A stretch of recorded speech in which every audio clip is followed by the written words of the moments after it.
Start by talking about the COVID numbers. Um, the numbers are really still excellent. The currently hospitalized number is 271 people. That's up a little bit from the day before, but that was down to 242.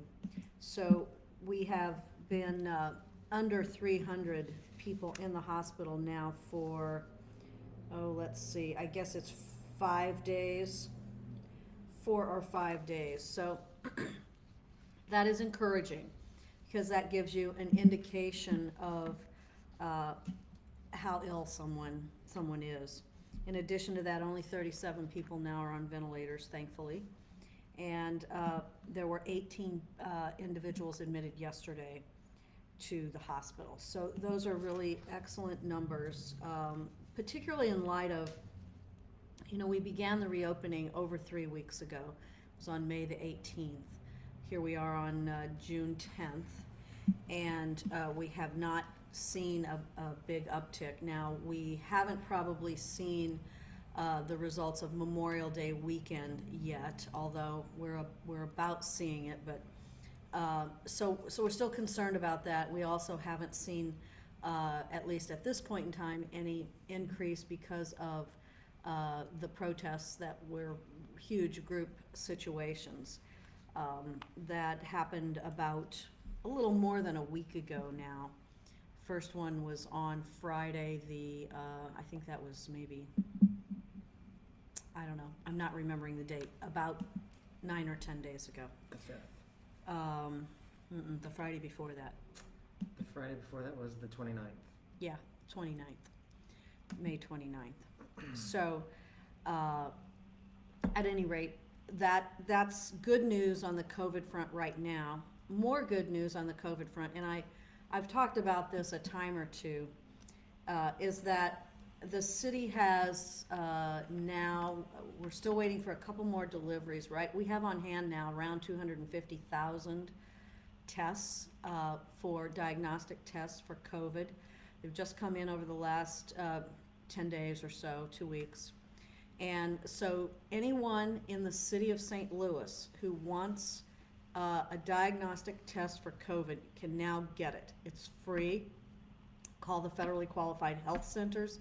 Just click on our website online. You'll see what the locations are. You'll see what the phone numbers are so that you can get a diagnostic test if you want it.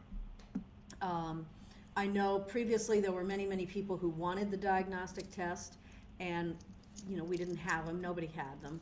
St. Louis City is the first area, municipality in the whole region that actually has enough tests to offer those tests to anybody who wants it.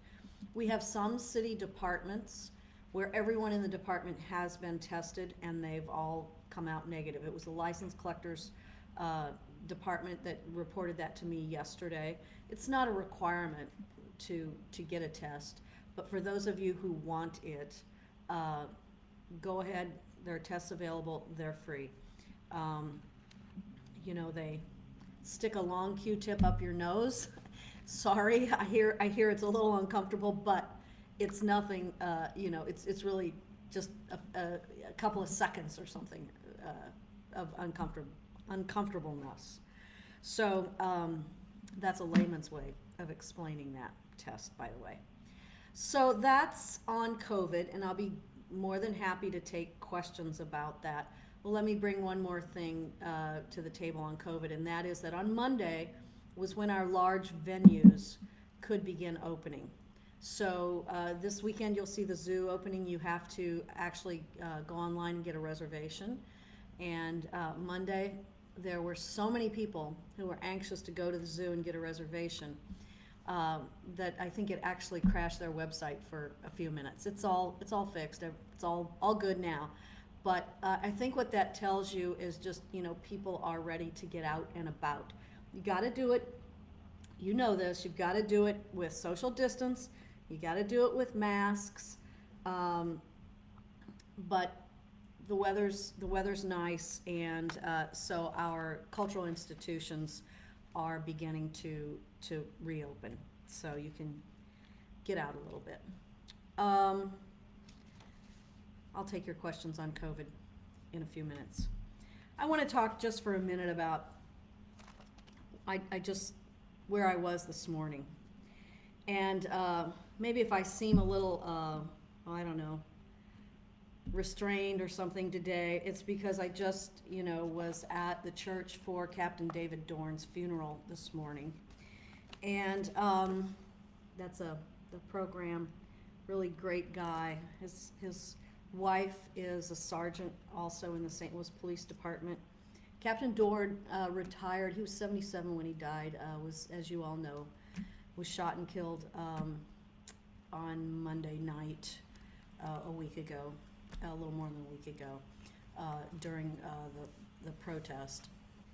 And, he was doing what he always did, which was trying to help out a friend, take care of people. Got to meet his whole family this morning. They are just lovely people. And, of course, very, very sad that the patriarch of their family is now gone.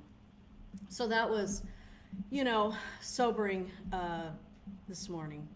And it was a beautiful service, lots of, wonderful comments about what a great guy he was, what a great police officer he was, how he took care of his family and everyone else. And he was smart and apparently pretty funny, according to some of the stories that were told. And just a very, very helpful guy. So that was this morning. And, he was a real hero. So my prayers go out to his family and to the entire police department family who knew him, worked with him. There were people from really all across the region who were there. It was private service because it was a socially distanced service, in case you all are wondering that. It was in a big church, and every other seat or every third seat, and everyone was wearing masks. So, but it was a very sad occasion, sad and happy at the same time. So that's that. Let me see, is there anything else that I need to talk about today before we go to questions? I don't think so. Does anybody have a question? We do have some questions, Mayor. Oh, you've already got them. You've sent them in already. Good. We do have questions. I'll just go down the list here. Brett's question for you, Mayor, is when can team sports begin to play again, like hockey? I think we had that question on Monday. We haven't determined that at this point in time. Hopefully soon. That hasn't been decided. So even, contact sports are still not allowed because of COVID. The numbers are good, but the virus is still out there. We're not out of the woods on this yet, and the virus is still out there. So hopefully pretty soon. Although we know you cannot socially distance while you're playing hockey. Probably can't wear a mask either. So that'll come in the future. Monday, though, this coming Monday, for those of you who want to go to your gyms, gyms are allowed to open on Monday, the 15th. Erica's question, Mayor, is the St. Louis City Board of Elections open so I can register to vote and change my address? Yes, they sure are. Do you know where it is? Well, number one, you can do it online. I should tell you that. So you can register online and you can change your address online. So you might want to give that a shot. But if you want to go there, it is at, I think the address is 200 North Tucker. It's at the corner of Tucker, which is 12th Street, and Olive, right on that corner. And they are open. We have a second election question, Mayor. Okay. Georgia's election yesterday was in the news. Yeah. How is the city of St. Louis planning on holding a safe and secure election this summer? Well, I think Georgia had some new equipment or something, isn't that correct? They had a lot of new voting machines. They had a lot of new voting machines and some things like that, which clearly caused them a lot of difficulty. We aren't in that situation, so our election, we actually have an election coming up on June 23rd, but it's only for 2 wards. It's to elect the alderman in the 4th ward and the 12th ward. So that doesn't concern most city voters. But August, is it August 4th, I think? Mhm. Tuesday, whatever that date is. August will be a big election, and it'll be primarily in the same polling places that you're used to going to. They always change a few for various reasons. You know, somebody doesn't want to be a polling place anymore, or whatever it is. But so August will be really just like any other election, except more spread out. You know, hopefully there won't be lines, but if there are, 6 feet apart, and everybody's got to wear a mask. The election judges have to wear masks, you know, the folks who help you when you go to get your ballot, and the voters should be wearing masks as well. So we don't anticipate any issues like that in the August election, because I think Georgia's problem was primarily caused by no equipment. Then August is a good practice run for November, which November will have twice the number of voters, most likely, as August, at least twice. With presidential elections, there are many, many people across the country, but certainly in our city, who only vote once every 4 years. And I know that to be a fact because we look at the turnout numbers, and it's interesting, you know, whether or not you vote is actually a public record. Now, nobody has any idea how you vote, but whether or not you do vote is a public record. And so there are lots and lots of people who only vote in presidential elections. So November is likely to be a very big turnout. So. Okay, another question on the election beat. What are the rules for the new law that Governor Parsons signed about mail-in ballots? So you, for this August and November election, I think this was a 1-year thing that he signed, you can vote absentee basically without an excuse. If you are concerned about COVID, then you're able to vote absentee in August and November of this year. You know, I'm in favor of mail-in ballots. I'm in favor of being able to, of having what is called no excuse absentee voting. And so, but the legislature didn't go there, which is not a surprise. But you are able to vote absentee easier this time because of the COVID crisis, pandemic. I think it has to be notarized or something too, the mail-in ballot. Mm-hmm. You know, that's something we could, we'll put something up on our website about that, or give you a link about that, so that you can look at it now. It's what is this, June 10th, so it's still a little while before you'd be able to get an absentee ballot for August, maybe another month or so.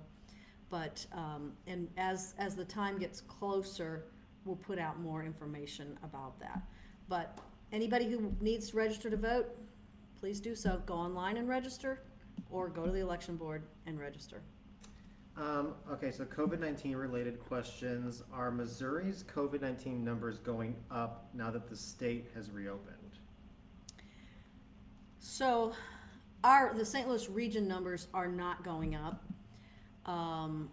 There are some counties in the state that are going up. Now, there's a couple of reasons for that. Maybe it's because they reopened, or consider this, maybe it's because folks had COVID previously but weren't able to be tested. So now we are finding more cases that did exist anyway, because we have a lot more testing.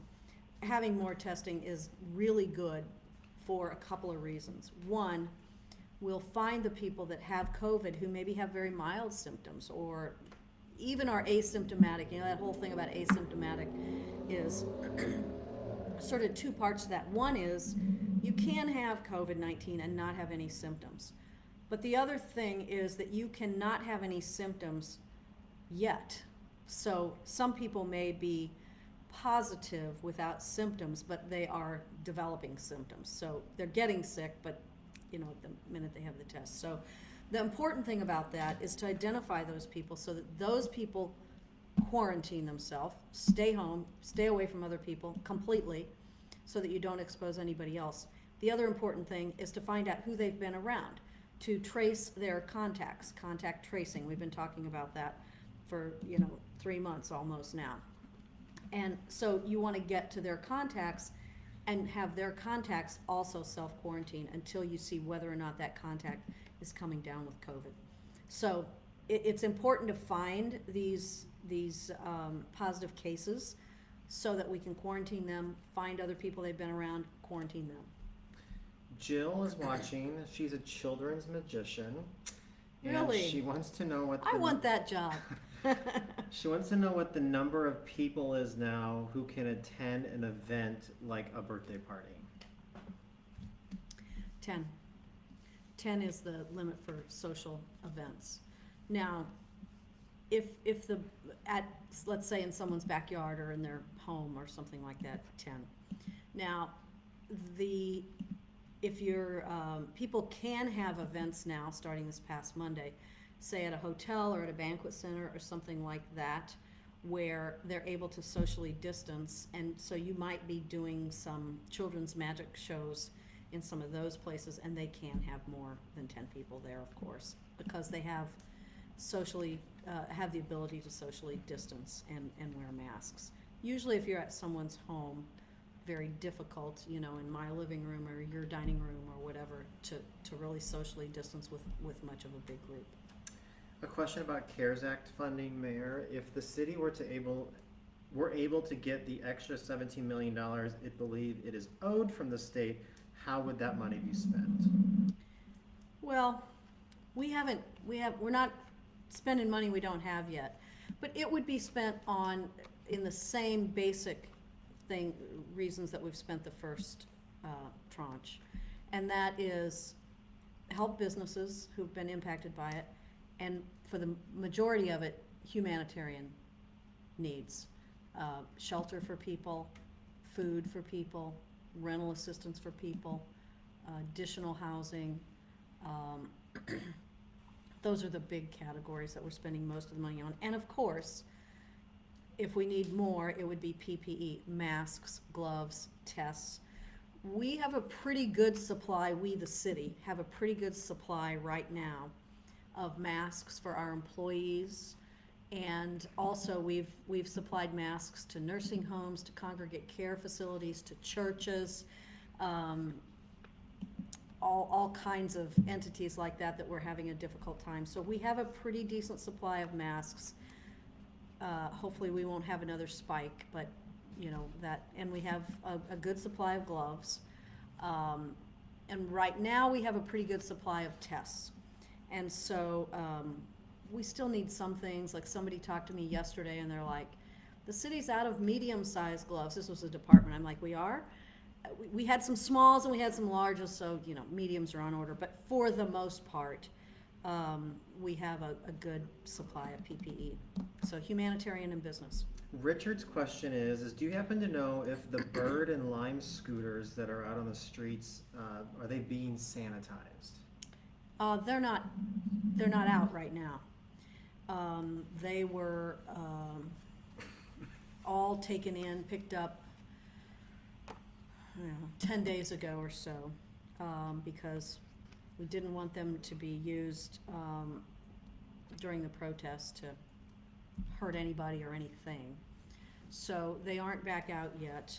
When they come back out, and they were out previously, they're not being sanitized between uses during the day. That's really up to you. If you're gonna, once we put them back out, I don't know when that'll be, a week or two or soon,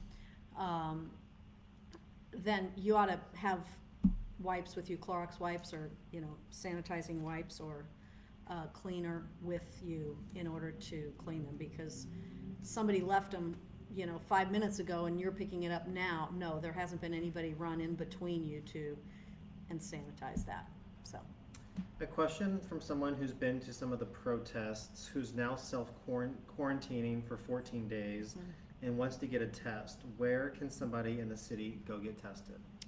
So, go on our website. There are about 10 sites. Affinia Healthcare, Family, STL Care. No, I'm saying that backwards. Go on our website. Affinia Healthcare, Family Health Centers, People Health Centers, and Care STL Health. Sorry, I was conflating a couple of those. you can go get tested there. So if you were just very, very recently out protesting and now you're feeling like you want to get tested, you know, I don't know when you thought you were exposed. If it was just Sunday, or today's Wednesday, so maybe you've had 3 or so days to begin to develop symptoms or see if you were exposed. You may have to, if you're concerned about it, just because you get one negative test doesn't mean that you might not develop those symptoms next week. Because the test says, at this point in time, do you have COVID? So. Sarah's question, Mayor, can you talk about some of the things that are being done to help the African American community that's been particularly hard hit by COVID-19? Yes, well, the humanitarian programs that we actually we're working with the Board of Aldermen right now. There was a hearing yesterday. By the way, if anybody's really interested in digging into what's in that hearing, go online, go on the Board of Aldermen's website and click on, you can watch the video. It was a couple-hour hearing yesterday where all the department heads, the Director of Human Services, the Director of Health, number of department heads explained exactly what they are planning to do with that money. But you're right, the African American community has been hard hit with COVID, and most of these programs are, all of the COVID programs are aimed at the people in the city of St. Louis, so certainly African Americans in a proportionate amount, so. Governor Parson, a question about phase 2 of the state that Governor Parson has signaled he's interested in entering into. What are your plans or your thoughts on the plan to go into the next phase outside the city of St. Louis? So Governor Parson is going to announce something tomorrow, is what I read last night. And in my view, what the city of St. Louis is going to do is we are going to continue with social distancing and with masks.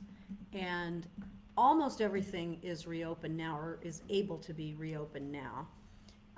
Some businesses are choosing to wait a little bit longer. But I expect that we're going to continue through the summer and maybe beyond, I don't know, with social distancing and masks. But you know, that doesn't cramp everybody's style too much. I happened last night when I got home, my husband and I went out to eat at a local restaurant. It was packed. And they had every other table. They had removed some tables. They had a lot of outdoor seating. At the bar, they had 2 seats sitting there, and then they had 2 bar stools that were kind of sitting up on the bar, so you couldn't sit. You know, they had it really well worked out, and it was packed. So what I see is really more so continuing social distancing, continuing masks. Of course, we were wearing masks. Virtually everybody was as they walked in and as they walked out. All their staff were wearing masks. And I think that's going to continue. Now, one of the things that will be happening is the large venues, so banquet halls, hotel ballrooms, those kinds of things. In a couple of weeks, they're going to be allowed to have a little bit more occupancy. Right now it's at 25%. They'll go up to 50%. They'll go up to, a few weeks later, they'll go up to 75, then they'll go up to 100. But even though they won't have, after 6 weeks or 8 weeks here, they won't have a capacity limit, they will still be required to socially distance. So as a practical matter, they won't be able to put as many people in a room with social distancing as they are without it. So that's how I see that going. Do you have an update on playgrounds and tennis courts? Tennis courts were open. Tennis courts have been open since, I don't know, 3 weeks maybe. I'm trying to think, was it May 18th maybe that they opened? Because that's a non-contact sport, at least it should be. So tennis courts are open. Playgrounds, we're going to get them open pretty soon. I will say parents are going to have to decide whether or not playgrounds are a good idea for their kids. We don't know how long this virus lives on surfaces, and there's so much conflicting information out there. So parents are gonna have to decide about that. Jill has a follow-up question to the groups of 10. Her question is, if gatherings are limited to group of 10, what about protests across the region where hundreds of thousands of people have been gathering? So it's a bit of two different things here. Gatherings, that is a recommendation for, a limitation, I should say, for individuals. So obviously, you can have more than 10 people in a restaurant, as long as you're socially distanced.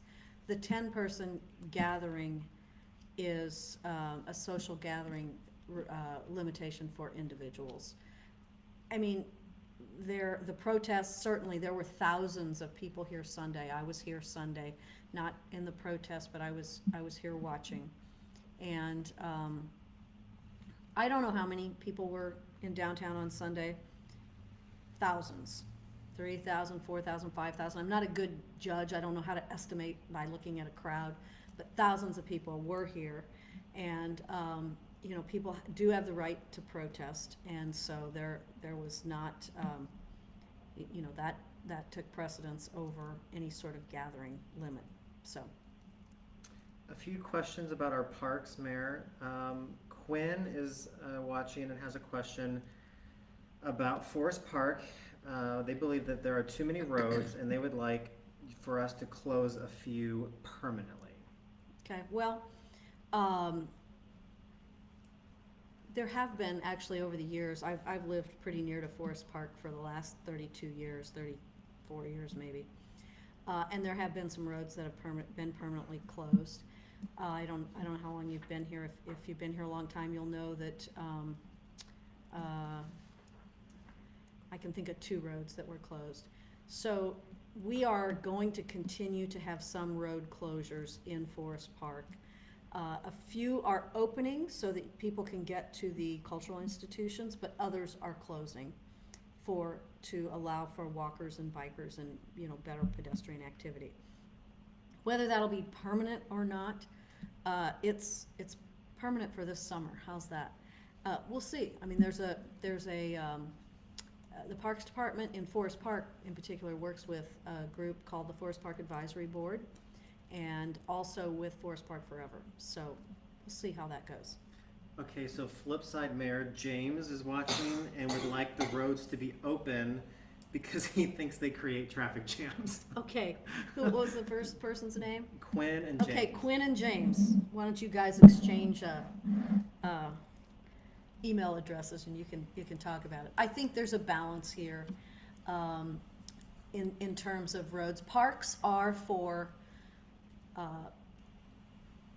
parks' primary purpose is not for cars. Let me say it in that way. But and when you're talking about Forest Park in particular, you've got to be able to get to cultural institutions, and so, you know, you can't walk in from Highway 40. We understand that. So there's a balance here of providing enough space for walkers, bikers, and also allowing people to get around. So we try to strike that balance all the time. Mayor Rajiv is watching. He'd like to know if Is you our can... Rajiv? It might be our Rajiv. We have a really competent, really good guy named Rajiv who works for the city. In buildings, I think. Yeah. Yeah. His question is, can you explicitly say that Black lives do matter? Absolutely. Black Lives Matter. Good. A question on Forest Park, where you took down the old Confederate Memorial in Forest Park. Should we put up a new monument or something else on that location? I haven't thought about that. There are a lot of statues in Forest Park, and in fact, there's a really good little book. I've got it here somewhere. I might run over in my cabinet over here and see if I can lay my hands on it right now. But it's about all the statues that are in city parks. I don't think it's just Forest Park, in city parks. It's very, very interesting. Hopefully it's on our city website. If it isn't, we'll try to put it up there for those of you who want to learn more about the statues that are in our parks here in the city. We have a lot of lovely ones, a lot of good ones. Whether or not there should be another one, you know, there's actually I think it's called a statue committee or something like that, that would consider any new monument. A few more questions. Keep going. I'm gonna look for my book. Okay. I might have it right here. We do have a question about regarding St. Louis City Police Mayor. I do. Oh, there it is. Okay, so here it is. I'm not sure where I got it. It was published in 2014. It looks like this. It's called Forest Park Statues and Monuments, and it's really interesting because it just talks about the history of each one and how many are there. I don't know. This is a real interesting one that you might want to go see. It's the Musicians Memorial and Fountain. So if this is, well, it says on the back of here that there's a special online version of this. So we'll find the link and we'll put it up. Sure. Right, Tommy? Okay, this is interesting though. Okay, a question about St. Louis City Police. Are the officers' mental health needs being served, especially with regard to the things they see in PTSD? We try to do that, and we recognize that being a police officer, you see a lot of things a lot of times that most of us hopefully never have to see. And so certainly we have employee assistance programs. We have other officers who try to intervene if they think somebody needs to get some help.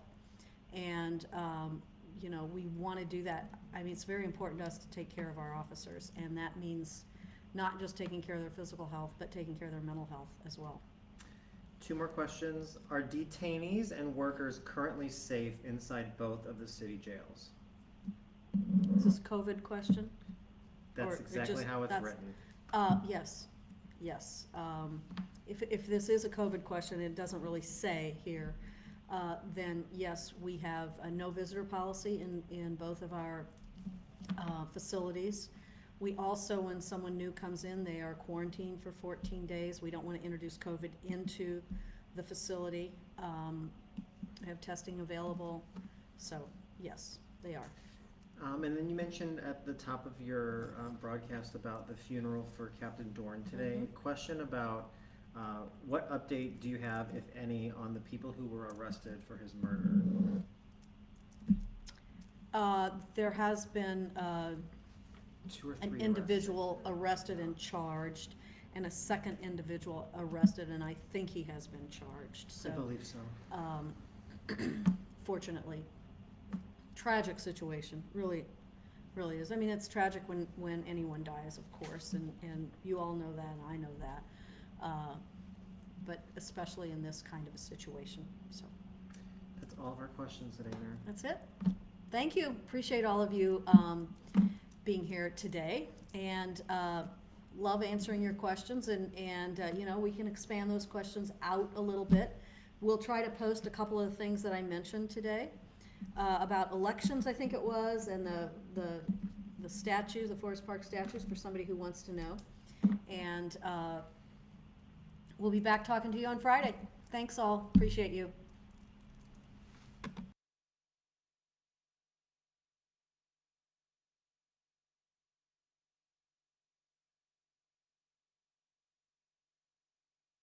Become part of a great American heritage and a history of winning, victory, and freedom. The United States of America trained and deployed our heroes here and won 2 world wars. Therefore, my administration will not even consider the renaming of these magnificent and fabled military installations. Our history as the greatest nation in the world will not be tampered with. Respect our military. So that was directly from the president. We spent some time working on that, and I wanted to deliver that to you. Also, I wanted to take us through a few other things relating to the coronavirus. First, the coronavirus task force briefing was held yesterday. I was in it, and there was some very good news that I'd like to share with you. I don't know if you all saw, there were 2 studies that came out, very strong studies in the journal Nature. And in Europe, which had a very similar epidemic profile to the United States, 3.1 million lives were saved due to mitigation and the efforts taken by the European governments. And as Dr. Birx noted to me, she sent this to me just before I walked out here, she said it suggests that the United States also prevented over 3 million deaths, thanks to the efforts of President Trump and the American people. Another study found that the shutdown efforts prevented 50 million additional coronavirus cases. So those are two very encouraging studies underscoring the work of the American people. Also, the Washington Post noted that these two reports use completely different methods to reach similar conclusions. They suggest that the aggressive and unprecedented shutdowns were effective at halting the exponential spread of the novel coronavirus. So thank you, Washington Post, for that good reporting. The Department of Agriculture, Secretary Sonny Perdue, also had some very good news in the task force briefing I was at yesterday. America's meatpacking facilities, at one time it looked like they were going to need to close. That was unacceptable to the administration. So we took action, the coronavirus task force took action, and now I'm pleased to report that these meatpacking facilities are operating at 95% capacity compared to 2019. We have beef operating at 98% capacity, pork at 95%, and poultry at 98%. Throughout America's extraordinary efforts to slow the spread, President Trump ensured that the meat supply chain stayed functional and robust by directing these meatpacking facilities to safely operate in accordance with the CDC and OSHA guidelines. His efforts secured America's continual access to a steady food supply chain. And then finally, and very importantly, I have some great data points to share on coronavirus testing capacity in minority communities. Admiral Brett Joie shared this with me yesterday and last night as well. He said that when we look at testing sites, President Trump's public-private partnership with retail companies has proven quite successful. Testing sites are operating in 49 states, with 70% of these sites located in communities with moderate to high social vulnerabilities. And social vulnerability takes into account race, ethnicity, housing and economics, language barriers, and other factors. Also, federally qualified health centers, their FQHCs, serve 29 million patients in 12,000 communities across the nation. They provide care to 1 in 5 of those uninsured, 1 in 5 of rural Americans, 1 in 3 of individuals below the poverty line, and more than 1.3 million homeless men and women, and nearly 1 million migrant agricultural workers. And 92% of these FQHCs now offer COVID tests, and we've awarded them $583 million to 1,385 of these facilities. And finally, I promised my last announcement. The HHS Office of Minority Health issued a competitive funding opportunity to build a strategic network of national, state, territory, tribal, local, and community-based organizations that deliver vital health information and support linkages to services for racial and ethnic minorities. And this announcement, this network is scheduled to be awarded at the end of June and is expected to reach at least 40 million individuals from racial and ethnic minorities. These updates, I was told by Brett Joie, were received very well at the Senate hearings. And we thank the Vice President, Mike Pence, for doing an amazing job leading our coronavirus task force, and to President Trump, who has led in bringing America through the coronavirus pandemic. And with that, I'll take questions. Kristen. Thank you so much. Does the president regret tweeting out a baseless conspiracy theory about a 75-year-old protester on the morning of George Floyd's funeral? The president was asking questions about an interaction in a video clip he saw, and the president has the right to ask those questions. But does he regret tweeting out this protester was assaulted? The president does not regret standing up for law enforcement men and women across this country. And let me say this, and just give you a little bit about the mindset behind the president's tweet. Look, we're living in a moment that is, it seems to be reflexively anti-police officer. And it's unacceptable to the president. In this tweet that he sent out, he was in no way condoning violence. He was not passing judgment on these two officers in particular. But what he was saying is this: when we see a brief snippet of a video, it's incumbent upon reporters and those who are surveying the situation to ask questions. Rather, upon the president to have facts before he tweets anything out. He's the president of the United States. the president did have facts before he tweeted it out that undergirded his questions. Baseless conspiracy theory. Do It's you not a acknowledge baseless that? conspiracy. No, not at all. I won't acknowledge that because, look, let's contrast this to the George Floyd situation, which that horrific video that we all saw. Every single police officer that I saw across the country came out and said, this is an inexcusable action, and I condemn this police officer. In this case, there were 57 police officers who said, I resign in protest